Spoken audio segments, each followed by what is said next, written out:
Hello friends, हमारी जो आज की कहानी है उसका नाम है नमक की मिठास।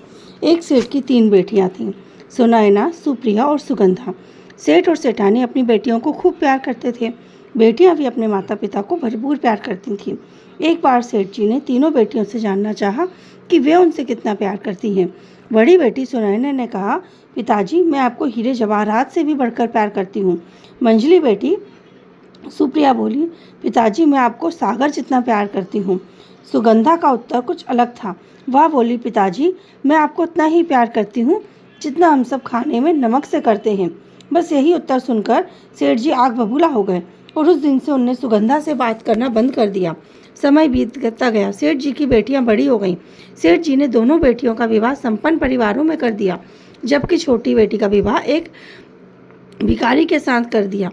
पिता ने सुगंधा के निर्णय को आशीर्वाद समझा और बिना कुछ कहे यह दंड स्वीकार कर लिया। अपनी दशा पर उसे जरा भी अफसोस न था। वह जानती थी कि अब उसके पास धन ना था और न मान सम्मान। जो कुछ था वह उसके पति के रूप में एक भिखारी। लेकिन सुगंधा साहसी थी।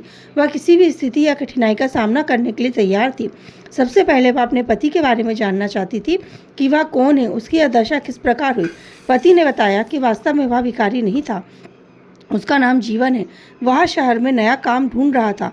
उसे कोई काम नहीं मिला तो लाचार होकर एक दिन भोजन के लिए भिक्षा मांगनी पड़ी। उसी दिन सुगंधा के पिता ने उसे बुलवा लिया।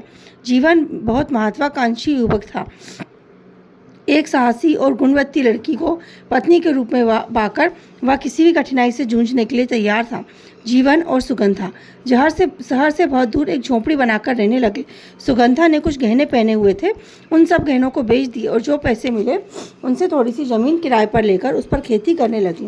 फसल बहुत अच्छी हुई।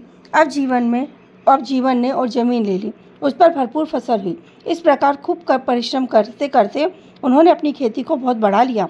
कुछ ही वर्षों में जीवन और सुगंधा के पास इतनी बड़ी रकम हो गई कि उन्होंने खेती के लिए ढेर सारी जमीन खरीद ली। समय के साथ वे धनी और संपन्न होते गए। कुछ समय बाद उन्होंने अपना मकान भी बनवा लिया, लेकिन अभी वे पूर्णतः संतुष्ट नहीं थे। उन्होंने साहस और दृढ़ता के साथ काम जारी रखा। कुछ ही वर्षों में उनके पास बहुत जमीन और बहुत बड़े भवन हो गए। जीवन ने अपने लिए एक बड़ा सा महल बनाया और उसमें दोनों पति पत्नी बहुत आराम से रहने लगे। अब उनकी सामाजिक स्थिति भी बहुत अच्छी हो गई। एक दिन जीवन अपने घर पर भोज का आयोजन किया। उसने शहर के सभी प्रतिष्ठित लोगों को खाने पर आमंत्रित किया। सुगंधा के अनुरोध करने पर जीवन ने उसके पिताजी को भी भोजन के लिए आमंत्रित किया। सुगंधा के पिता ने सहर्ष निमंत्रण को स्वीकार कर लिया और इस बात से अनजान था कि वह अपनी बेटी के घर ही खाने जा रहा है। उसे यह भी पता नहीं था कि जीवन वही भिखारी था जिसके साथ उसने सुगंधा की शादी करवाई थी। भोज का आयोजन बहुत शानदार हुआ। सब अतिथि इस भोजन से काफ़ी प्रभावित हुए। गृहपति और गृहिणी अपने आतिथ्यों का स्वागत स्वीकार कर बहुत शिष्टता और ढंग से सुंदर ग्रहण से कर रहे थे।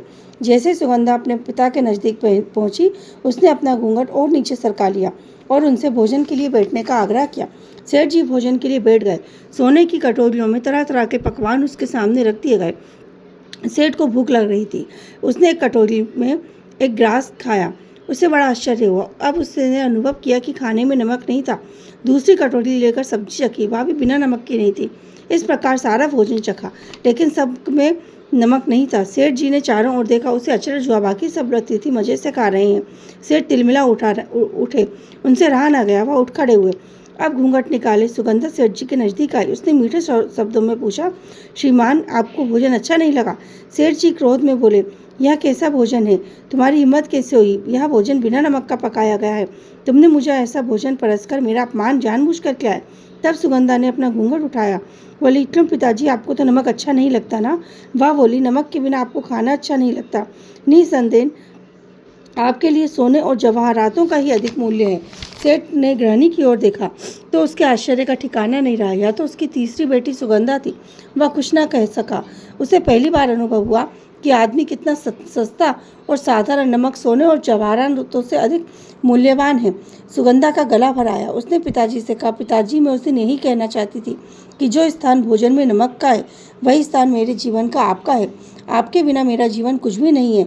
मेरी बच्ची स्नेहा के भाव को स्नेह भाव से सेठ जी ने कहा, मैं तुम्हारे उत्तर का भाव समझ ही नहीं पाया।